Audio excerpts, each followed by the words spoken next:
Geoff's Wonderland.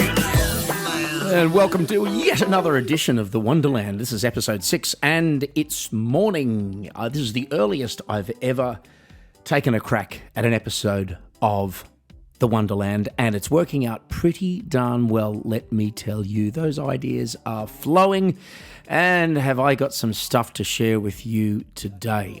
Now, first of all, and as a result of having woken up bright-eyed and bushy-tailed, as they say, I've decided to kind of mix up the order a little bit today in the program because I can. So we're going to move straight into the musical part. Now, I should also do a little bit of introduction for those of you who are just joining us here on Geoff's Wonderland. My name is Geoff Healy. I'm a musician by trade, and I record songs as well, make albums and stuff. Music albums, not comedy albums, I hasten to add. And I've just released one, which is on all the streaming services, and you can get it on vinyl LP as well. What about that? And it's called Wherever We Go, There We Are. Now, in each episode of this podcast, I like to do a quick analysis of one of the songs off the album. So we're going to start off with that today. And the song that we're going to analyse is a song called One Thing. Now, One Thing is a kind of not exactly a nonsense song, but it's not a song with a story. It's just basically a bunch of observations. The expression one thing could actually mean a whole lot of different things and a whole lot of situations, depending on how you use it in a conversation. And that kind of fascinates me. And so, as is often the case, that fascination turned into inspiration and created the song you're about to hear. And it's One Thing.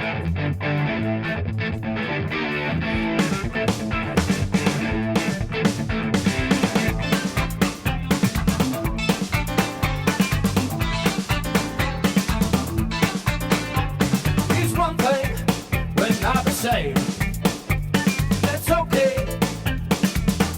Makes things interesting. It makes things interesting. Kind of interesting. Now, I do like my songs to contain an element of truth, and I think that is true. They say opposites attract, and I think it's the differences between us which kind of, keep the spark there and keep us like looking at each other and wondering and going, what sort of creature are you really? It's one thing. Say you had enough. That doesn't mean won't get no more.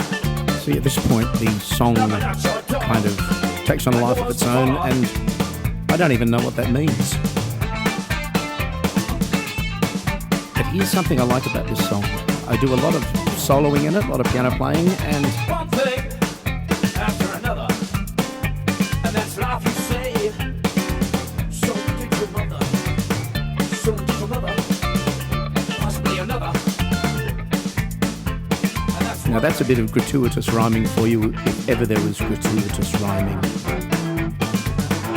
Yeah, I like the feel of the song. It's got a nice kind of boogie sort of element to it.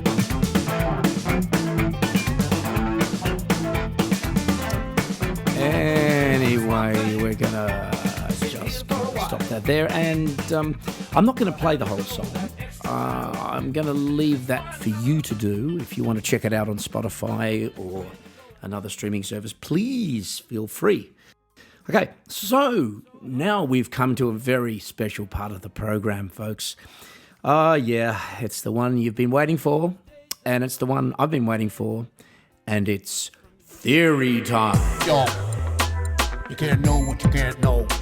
I'm gonna tell you what I think I know. I don't know what I know. This is what I know.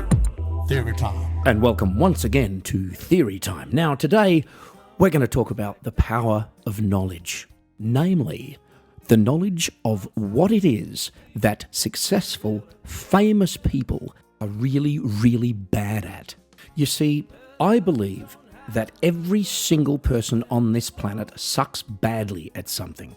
And I don't care if that person is Elon Musk, Warren Buffett, Jimmy Buffett, Bill Gates, Stephen Hawking, Jerry Seinfeld, or Paul McCartney. Even these people would have or have had an incredibly small amount of talent in an area where you and I might excel, and which would potentially, given a particular scenario, make them look utterly, laughably pathetic in spite of their reputations. Unfortunately, though, we don't have enough data on these people to know in what areas they have embarrassingly little talent, And you're almost certain never to find out, because they would hide that information with every fibre of their being. At least I would if I was them. And with good reason, I guess, because if somebody is brilliant at something and famous for that, the last thing they want you to be focusing on is how incredibly pathetically bad they are at, say, I don't know, washing dishes or driving or chess or making toasted sandwiches or even putting underwear on the right way. I was reading a story recently in the new Elton John autobiography in which he recounts playing charades with Paul Simon, Art Garfunkel and Bob Dylan at his house during the 70s, and how all three of them, much to his amazement, especially Bob Dylan, were utterly hopeless. Dylan had no clue. Now, if that would have gotten around at a crucial time of Bob Dylan's career, it could have been curtains, could have ruined him. You can imagine an album review, something like this.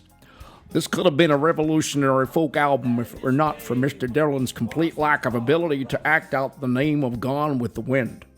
1 out of 5. You know, here's Dylan, an absolute undisputed genius of lyric writing and creative visualization in telling a story through a song, and I might add, a Nobel Prize winner, and the guy is utter crap at playing charades. Now, folks, this is the sort of thing we need to hear, because it gives us hope. It gives us the feeling that those famous, rich, successful heroes of ours are just as useless as we are, just not in the areas that'll have any negative effect on their wealth, fame, or success. This is what I know. Theory time. Yes, that's another edition of Theory Time, and as we move towards the end of the program, there is, of course, another very exciting segment which is coming your way right now that has a few, let's just say, thoughts in common with Theory Time. And of course, it's the segment that at least 8.5 of you have been waiting for. Yes, it's Geoff's thought of the day. I was thinking about something, I think it was the thought of the day. I think it was the thought of the day. Welcome to Thought of the Day, and one of my skills is cross-referencing.